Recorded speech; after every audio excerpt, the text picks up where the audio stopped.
The Chemistry of Life by Miss Huskins. Now, there's probably endless different combinations of molecules, right? But the one we care about in biology is water. Water, H2O, that's made of two atoms of hydrogen that are covalently bonded to one atom of oxygen. I know it's a covalent bond because they're two nonmetals that are bonded together. So they're sharing electrons, and they basically are critical for all the processes that go on in life. So, water has special properties, though. Most of it's just due to the fact that it is a polar molecule. Now, by polar molecule, I'm not talking about one that's found in the Arctic. A polar molecule has an unequal distribution of those charges.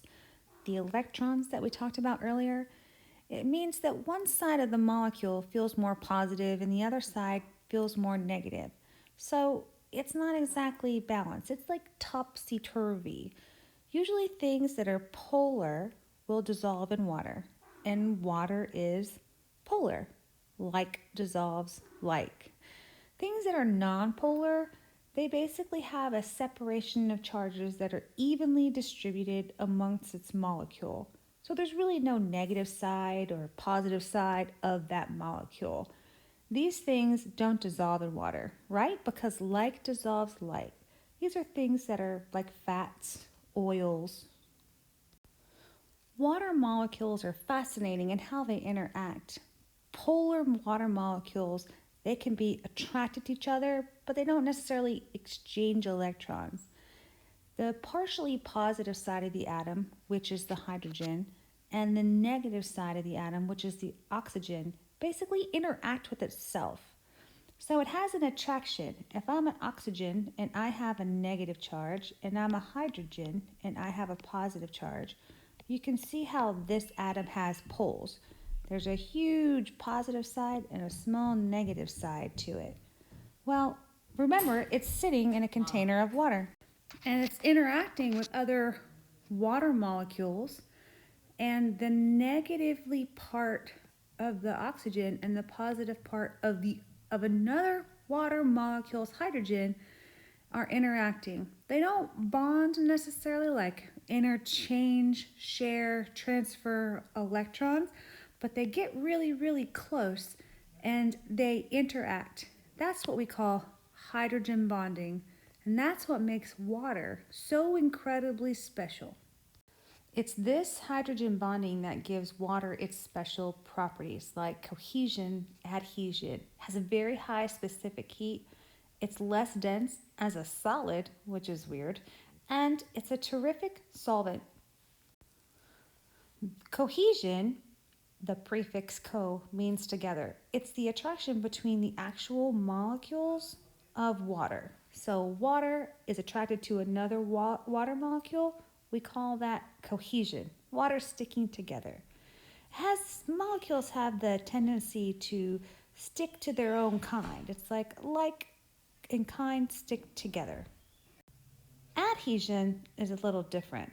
That's a type of attraction that happens between two different types of molecules.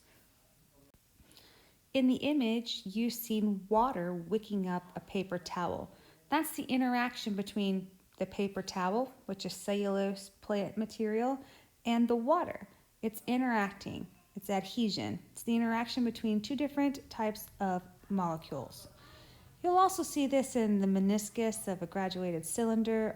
Capillary action is where adhesion happens in living things through trees, plant tissues. Specific heat, energy required to get the molecules moving faster inside of a substance. Water does not change its temperature very easily. And think about how much heat that you have to apply on a gas stove to get a pot of water to boil. So water has the ability to absorb more heat energy and then increase its overall temperature compared to other compounds.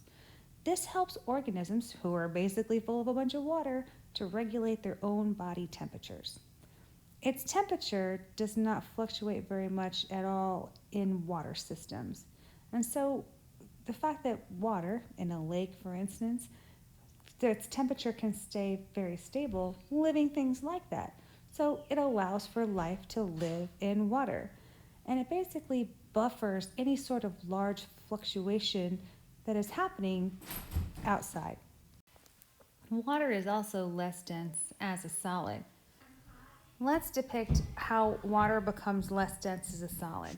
Let's just say something is very dense to low density, and temperature goes from a high, like 100 plus degrees Celsius, and then we're going to talk about 4 degrees Celsius, and then 0 degrees Celsius, and then negative temperature.